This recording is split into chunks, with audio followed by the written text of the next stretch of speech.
close your eyes, and imagine waking up in the land of the Nile more than 3,000 years ago. The air is heavy with heat. The desert stretches endlessly, and rising above it all, a monument so vast, so impossible, that even today they defy belief. The pyramids of Giza pierce the sky. Temples carved with hieroglyphs whisper stories of gods and kings. In the bustling streets of Thebes and Memphis, life thrives beneath the watchful gaze of the pharaoh. But if you were to live here, you would quickly realize something strange. This world, though beautiful and advanced, was also filled with customs that, to us, in the modern world, seem bizarre, even horrifying. Here, kings married their own sisters. Doctors treated wounds with crocodile dung. The dead were cut open, their brains pulled out through the nose. Children drank beer like water. Cats were worshipped as sacred gods. And yet, for the people of ancient Egypt, this was not shocking. This was normal. This was life. So tonight, we journey into a civilization that stood for more than 3,000 years. We will uncover the strange, the unsettling, and the extraordinary. Welcome to Shocking Things That Were Normal in Ancient Egypt. Prepare yourself, for once we cross into the past, you may never see the ancient world the same way again. In the royal courts of Egypt, blood was not just thicker than water. It was sacred. The pharaoh was no ordinary king. He was a living god, the embodiment of Horus on earth, the son of the sun god Ra. To preserve this divine essence, the ruling family turned inward. Marriages between brothers and sisters, and sometimes even between fathers and daughters, became not only accepted, but expected. To us, it is shocking, even disturbing. But to the Egyptians, this was the ultimate way to keep power pure, untainted by outsiders. Consider Cleopatra, the last pharaoh of Egypt, whose name still echoes through history. She was brilliant, charismatic, and cunning. A woman who spoke many languages and outwitted Roman generals. But behind her legend lies a truth. Cleopatra married her younger brothers, Ptolemy XIII, and later Ptolemy XIV, not for love, but for legitimacy. For in Egypt, a ruler who wed outside the sacred bloodline risked angering both the gods and the people. And Cleopatra was not unique. Pharaohs for centuries followed this tradition. Tutankhamun, the boy king, was the child of siblings. His mummified remains reveal the price of such unions: frailty, illness, and deformity hidden beneath the golden mask. Imagine, if you will, walking into a temple during the reign of the Ptolemies. The air smells of incense. The walls glow with painted hieroglyphs. And at the altar, two siblings exchange crowns and vows. The priests chant blessings. The people cheer. For to them, this is not strange. This is holy. Where we see taboo, they saw destiny. Where we see scandal, they saw divine order. In Egypt, the family of the pharaoh was not bound by mortal rules. They lived and married in the shadow of eternity itself. Step into the grand halls of Thebes, where nobles gather for a banquet. The air is thick with the smell of roasted goose and honeyed bread. Music drifts from harps and flutes, and servants pour wine into golden cups. But look closer. On the heads of the guests sit curious objects, cones of wax, glistening under the torchlight. As the night goes on, the wax melts slowly, releasing sweet perfumes that drip down into wigs and hair. This, to the Egyptians, was elegance. To us, it looks absurd.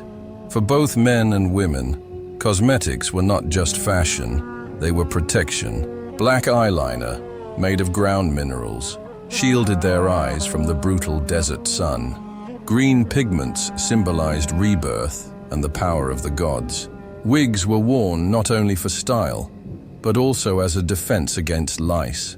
Even children wore protective amulets, painted with makeup to guard their health. Wealthy families stored whole rooms filled with scented oils, perfumes, and mirrors polished from bronze.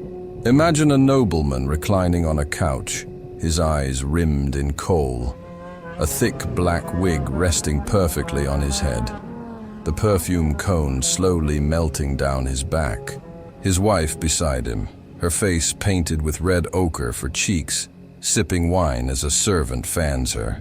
To us, this scene feels strange, almost theatrical. But in Egypt, beauty was power. To present oneself with painted eyes and perfumed skin was to show respect for the gods and to embody the divine order of life. The cones may have melted away, but their message lingers. In Egypt, beauty was more than vanity. It was sacred. In the dim light of a healer's workshop, clay jars line the shelves.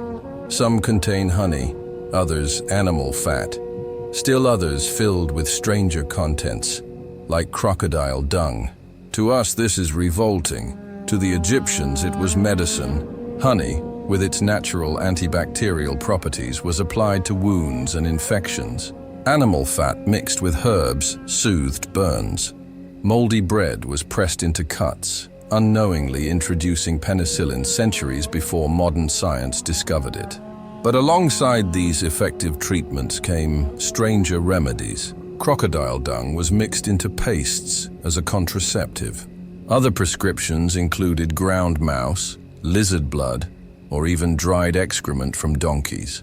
The Egyptian medical papyri, some over 3,000 years old, describe hundreds of cures for toothaches, for fevers, for childbirth pains. Some sound wise, some superstitious. Imagine being ill in a village by the Nile. You lie in a reed bed as the healer prepares a mixture. Honey for your wound, but dung for your fever. You trust him, for he speaks with the authority of tradition and gods. To us, the mixture of wisdom and superstition is shocking. But in Egypt, it was the cutting edge of science, a blend of observation, magic, and faith. And strangely, some of their oddest cures worked.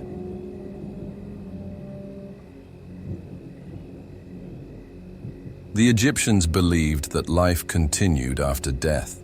The afterlife was not a shadowy underworld, but a mirror of earth, a place of fields, rivers, and endless harvests. For the pharaoh, this meant he would rule forever. But a king cannot rule alone. In the earliest dynasties, when a ruler died, so too did many of those around him. Archaeologists uncovered the tomb of King Jer, dating back nearly 5,000 years. Around his burial chamber were the graves of hundreds of servants and courtiers, men, women, even children, sacrificed to follow him into eternity. Imagine standing in the courtyard of the palace the day the pharaoh is buried. Priests chant, drums echo, and chosen servants are led forward. To resist would be unthinkable. To serve your king in death was an honor beyond measure. Later, the Egyptians abandoned this grim practice. Instead of killing servants, they buried small statues called shabtis, tiny figurines meant to come alive in the afterlife and work in place of real people. But in those early centuries, loyalty to the king meant giving up your very life. To us, horrifying. To them, sacred duty. If you're enjoying this journey through ancient Egypt and want to uncover more forgotten histories, consider subscribing so you never miss the next story from the shadows of the past. Perhaps no practice is more closely tied to Egypt than mummification. Yet the truth of this ritual is as unsettling as it is fascinating. When a person of wealth died, their body was brought to a sacred workshop. There, priests in jackal masks prepared them for eternity. First, The brain was removed, a hooked rod inserted through the nose, twisting and pulling until the skull was empty. Then, the stomach, lungs, liver, and intestines were carefully removed and stored in canopic jars, each protected by a different god. The heart, however, was often left inside. Egyptians believed it carried the soul and would be weighed in judgment against the feather of truth.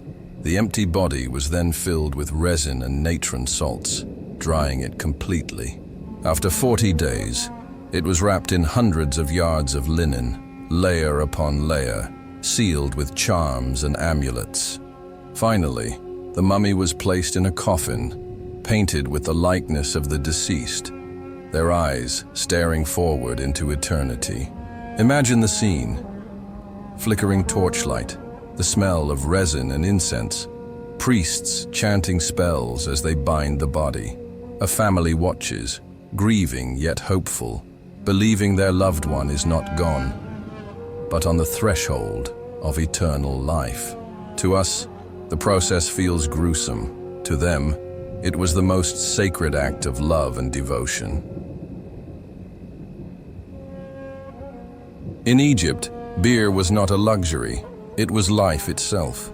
The Nile gave water, the fields gave grain, and from grain came beer. It was thick, cloudy, almost like liquid bread, a food as much as a drink, made from barley bread left to ferment in jars. Beer carried calories, nutrients, and comfort. It was safer than the river's water, which often carried disease. So in Egypt, beer became the drink of everyone, young and old, rich and poor. The pyramid builders were not slaves, but workers, and they were paid partly in beer. Rations promised them several liters every day, keeping them fueled for the back-breaking labor of hauling stones. Imagine a line of sunburned men at dusk, their muscles aching after a day of toil. A foreman hands out jars of frothy beer, and the workers lift them high, laughing, drinking, forgetting their pain for a moment. Families, too, drank beer with their meals. Even children consumed it, though it was weaker than the strong brews reserved for feasts. Priests blessed beer in the temples. Gods were offered jars of it as sacrifice. Festivals overflowed with it, songs rising into the night as mugs clashed and dancers moved by torchlight. Imagine a grand festival on the Nile's banks. Hundreds gather, garlands of flowers in their hair, the air filled with music. Beer flows endlessly. The crowd sways in joy, praising Hathor, the goddess of love, with laughter and intoxication. Beer was not a vice. It was the heartbeat of society. To deny someone beer was to deny them life. To us, strange. To give alcohol to children, to drink it daily as water. But to the Egyptians, it was as ordinary, as sacred, as bread itself. In the courtyards of Egypt, cats slink gracefully between pillars, their golden eyes glinting like the sun on the Nile. They are not pets, they are protectors, symbols of divinity. To harm a cat was unthinkable. Cats were sacred to Bastet, the goddess of the home, fertility, and protection. Families adored them, feeding them the choicest scraps of fish, grooming their sleek fur, and sometimes adorning them with jewelry of gold. The devotion was so intense that killing a cat, even by accident, was punishable by death. Imagine the shock of a Roman visitor who in drunken carelessness strikes down a cat, only to face a mob of Egyptians demanding his life. When cats died, they were not discarded. They were mourned as family members, mourned as guardians of the household. They were often mummified, carefully wrapped in linen, placed in small coffins, and buried with offerings of milk and incense. Entire cemeteries of cat mummies have been discovered, thousands upon thousands, stacked neatly, their tiny faces painted, their paws bound for eternity. Picture the eerie sight, rows upon rows of cat-shaped bundles, each once a beloved companion, now preserved as a holy relic. Cats were also defenders of grain. They hunted mice and rats that threatened Egypt's harvests, protecting the food that sustained the kingdom. Their practical role only reinforced their sacred status, and in myth, cats were fierce. Bastet herself could transform from a gentle guardian into a lioness of wrath, protecting her people with claws and fire.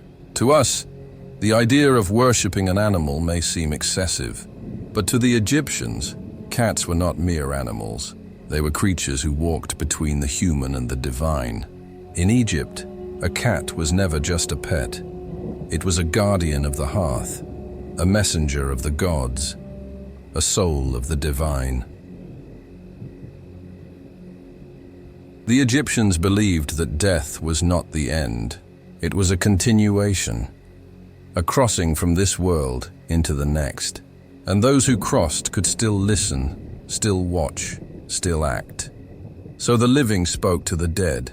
They wrote letters, inscribed on pottery shards, etched on limestone flakes, or inked onto fragile papyrus scrolls. These were placed in tombs, shrines, or offerings, messages carried into eternity.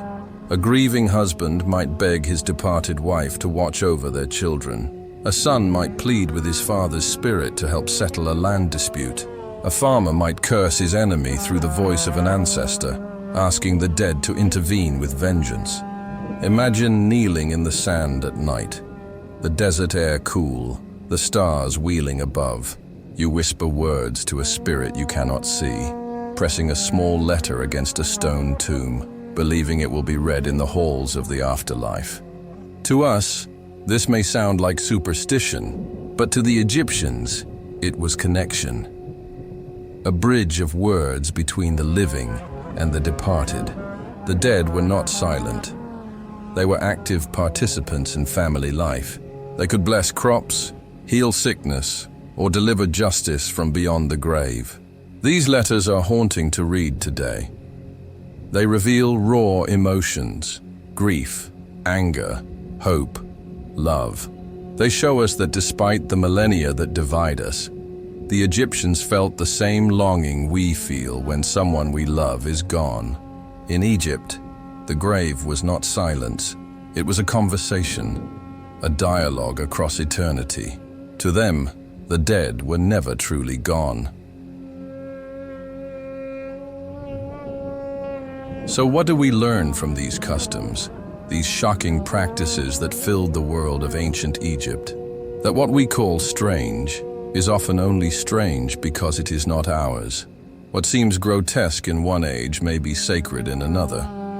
For them, sibling marriages preserved the blood of the gods. Perfumed cones melted at banquets, marking elegance and refinement. Dung and honey promised healing.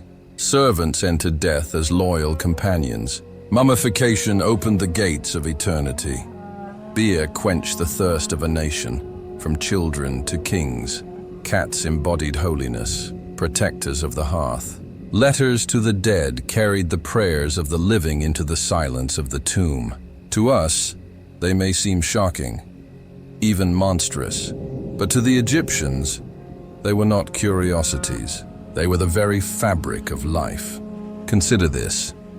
3,000 years from now, what will the future think of us? Our medicines made from chemicals and machines, our marriages shaped by laws and contracts, our rituals of death, coffins of metal, cremation by fire. Will they seem wise, or will they seem shocking? The sands of time shift endlessly. Civilizations rise, flourish, and fall back into dust. Each one convinced its way is normal. Each one convinced its truth will last forever. But nothing lasts. Not even what we call normal. For what is normal is only ever a moment, fleeting, fragile, bound to its place in time. And so, the echoes of Egypt remind us that greatness and strangeness often walk hand in hand. Remind us that what is sacred in one age becomes shocking in another. And remind us that one day, our own lives will be the strange customs of the past. From the pyramids that pierce the heavens, from the tombs carved in stone, from the sands that whisper across eternity. Egypt speaks, and what it tells us is simple. What is shocking today may one day be sacred.